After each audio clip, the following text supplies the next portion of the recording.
This channel does not promote any violent, harmful, or illegal activities. All content provided by this channel is meant for an educational purpose only. রাজ্য জুড়ে SIR আবহ, SIR এর form বিলি নিয়ে বিতর্কে আবারও BLO মন্দিরে বসে ফর্ম দেওয়ার অভিযোগ উঠল হুগলির বলাগড়ের শ্রীপুর এলাকায়। অভিযোগ, চাঁদরা 103 নম্বর বুথের বিএলও ভোটারদের বাড়ি বাড়ি না গিয়ে মন্দিরের ভিতরে বসে ফর্ম বিলি করছেন। প্রতিবাদ জানান বিজেপির মণ্ডল সভাপতি। এরপরই তৃণমূল কর্মীদের সঙ্গে বচসা ধাক্কাধাক্কি বিজেপি কর্মীদের। দেখুন নম্বর শ্রীপুর বলাগড় অঞ্চলে যেখানে বিএলও 2 এ বিএলওর বাড়ি বাড়ি যাওয়ার কথা ছিল, এখানে শাসক দলের একজন প্রতিনিধি প্রথমদিন সে এখানে এসআইআর ফর্ম বিলি করছে। ভুল করছেন, আমরা কোন অর্ডার থাকতে পারে না। জনপ্রতিনিধি বাড়ি বাড়ি এসআইআর ফর্ম বেরোচ্ছে, ভুল পূজা করবেন না। আমরা চাইছি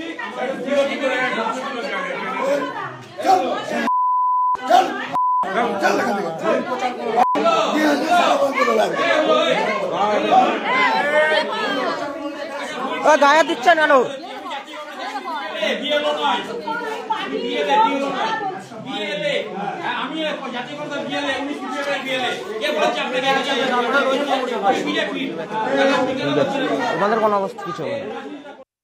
সকালবেলায় খবর পাই যে এসআইআর ফর্ম বিলি হচ্ছে একটা স্কুলের সামনে মন্দির থেকে।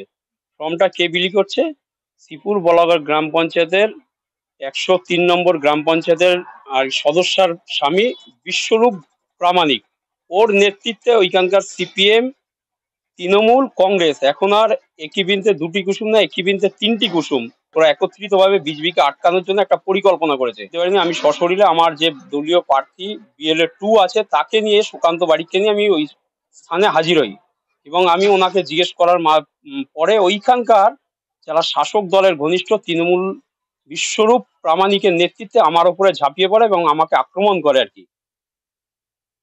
এখানে বিএলওর সাথে যেটুকু আমাদের সিপিএমের আছে, কংগ্রেসের আছে, টিএমসির আছে, আমি টিএমসির, আমার বিজেপিরও আছে। তো এখানে এসে আমরা সবাই মিলে বসে শর্টিং করছিলাম, ঠিক আছে, শর্টিং করছিলাম। এইবারে যখন শর্টিং করছি, পাড়ার একটা দুটো লোক এখান থেকে যাচ্ছে, বলছে আরে আমারটা দিবি না, আলহামদুলিল্লাহ দাঁড়াও বসে শর্টিং হোক তারপরে। আমি শর্টিং করছিলাম, এবার একটু বাড়ি বাড়ি ঘুরবো। ওরা পরিবারগুলোকে চেনে, আমি তো চিনি না, যেগুলো চিনি আমি সব দিয়ে দিয়েছি। এখানে দিয়েছেন, এটা কি নিয়ম সত্যি কি আছে দেয়া যায়? না, নিয়ম তো নেই, আমি তো সেভাবে বসিনি, আমি জাস্ট শর্টিং করতে বসেছি। ওদের হেল্প ছাড়া শর্টিং অসম্ভব। আমি কারণ গ্রামের বউ, অত পরিধি আমার নেই, আবার আমি বাড়িও থাকি না, মানে আমি চাঁদরা পাড়াতেও থাকি না।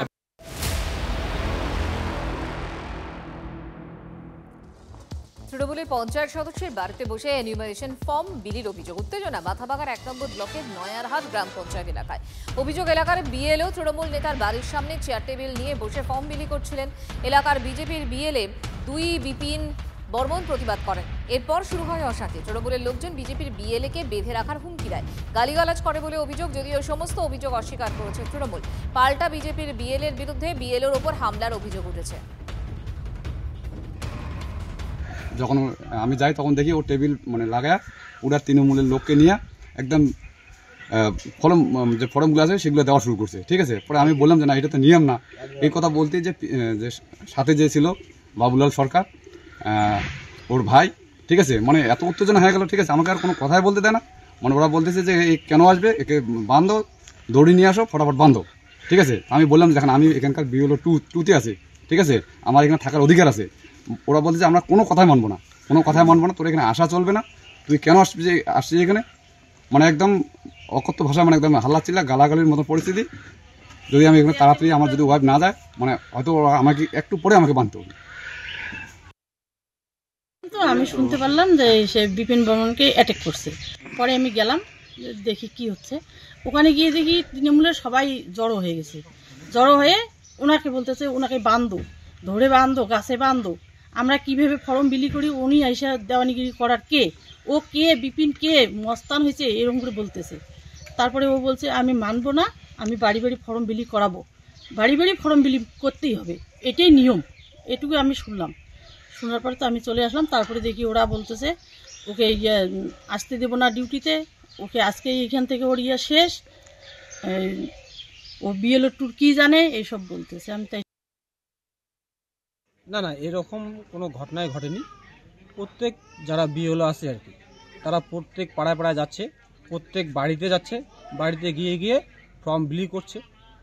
এটা ওরা যে অভিযোগ করছে সেটা একেবারেই ভিত্তিহীন। তৃণমূলের পঞ্চায়েত সদস্যের স্বামী বিএলওর দায়িত্বে, তাকেই আবার ভালো লোক, সহযোগী লোক বলে সম্বোধন করছেন বিজেপির বিএলএ 2। এমনই চাঞ্চল্যকর ঘটনা রায়গঞ্জ ব্লকের মারাইকুড়া গ্রাম পঞ্চায়েতে, যা ঘিরে তুমুল রাজনৈতিক চর্চা। স্ত্রী যখন পঞ্চায়েত সদস্যা, তখন তার স্বামী কেন বিএলও? এই প্রশ্নের জবাবে অবশ্য অমূল্য বর্মনের দাবি, তিনি প্রশাসনকে একাধিকবার জানিয়েছেন, তাতে কোনো লাভ হয়নি। কমিশন কি বলছে, কি নির্দেশ, আমি তো জানিয়ে দিয়েছি যে আমার ওয়াইফ মেম্বার। কোন দলের মেম্বার? তৃণমূল দলের মেম্বার। আমি নিয়ম মতো সঠিক জানি না। আপনি বিএলও হলেন কেমন করে?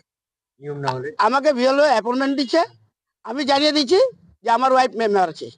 আপনি জানানোর পরে আপনাকে বিএলও? হ্যাঁ, ওরা বলছে যে হ্যাঁ তোমার নাম কাটবো, তুমি একটা অল্টারনেটিভ টিচার দাও। কাকে জানিয়েছিলেন? যখন নির্বাচন সেলে যে দায়িত্ব ছিল। তৃণমূলের পঞ্চায়েত মেম্বার সবাই সমান না তো, উনি ভালো আছে, আমাদের সহযোগিতা করে। আপনার দল জানে? হ্যাঁ, ওটা জানে যে এখানকারই তো ইসে আছে, বুথ সভাপতি আছে, তারপরে আপনার মন্ডল সভাপতি আছে, ওরা তো এই 10 নম্বরে, ওরা জানে তো। না, ওরা বলে নেই কিছু আমাকে। না, আমাদের আপত্তি নেই। এসআইআর আবহে তৃণমূল বিজেপির মধ্যে সংঘাত সপ্তমে, বিজেপিকে দেখে নেওয়ার হুঁশিয়ারি তৃণমূল জেলার সভাপতি। বিজেপির রাতে টাঙ্গি চালালে আমরাও ছেড়ে দেব না, পাত্রসারে হুঙ্কার বিষ্ণুপুর সাংগঠনিক জেলার তৃণমূল সভাপতির। করে খাচ্ছ খাও, তাতে অসুবিধা নেই। আর যদি রাতের বেলায় টাঙ্গি চালাচালি করো, ভাই বাতা চালাচালিটা কি করে করতে হয় ওটা আমি ভালো করে জানি। এবারে ঘন বাতার চালানোটা আমি কিন্তু ছেড়ে দেবো, তখন কিন্তু আটকাতে পারবে না। ভেবেছোটা কি ভুলে গেছি? রয়েছেন আমাদের প্রতিনিধি হীরক মুখার্জি। হীরক, এই যে পাত্রসারে হুঙ্কার দিলেন বিষ্ণুপুর সাংগঠনিক জেলার তৃণমূল সভাপতি, কিন্তু কেন দিলেন, পেছনে কারণটা কি? দেখো, গত কয়েকদিন আগে বাঁকুড়ার পাত্রসারে সেখানে তৃণমূল বিজেপি সংঘর্ষ হয় এবং সেই সংঘর্ষের ঘটনায় 3 জন তৃণমূল কর্মী যেমন আহত হয়, তেমনি বিজেপির এক নেতার বাড়ি ভাঙচুর হয় এবং এই পরিপ্রেক্ষিতে পাত্রসারে গত কয়েকদিন ধরে তৃণমূল এবং বিজেপি অর্থাৎ শাসক এবং বিরোধী শিবিরের মধ্যে রীতিমতো উত্তেজনাকর পরিস্থিতি রয়েছে এবং শাসক বিরোধী উভয় শিবিরের পক্ষ থেকেই কিন্তু হুমকি পাল্টা হুমকির রাজনীতি চলছে বলা যায়। গতকাল বাঁকুড়ার পাত্রসারে সেখানে হাটকৃষ্ণনগর থেকে ডাকবাংলো মোড়, সেই ডাকবাংলো মোড় পর্যন্ত মিছিল করে এসআইআর বিরোধী মিছিল।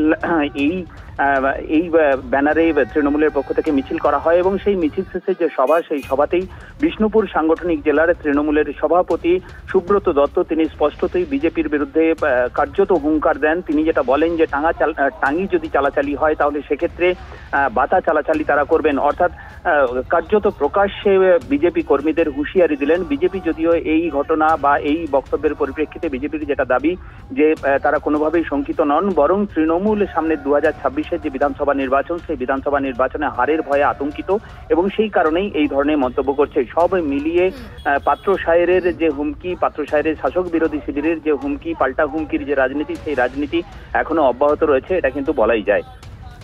হীরক, তোমাকে ধন্যবাদ।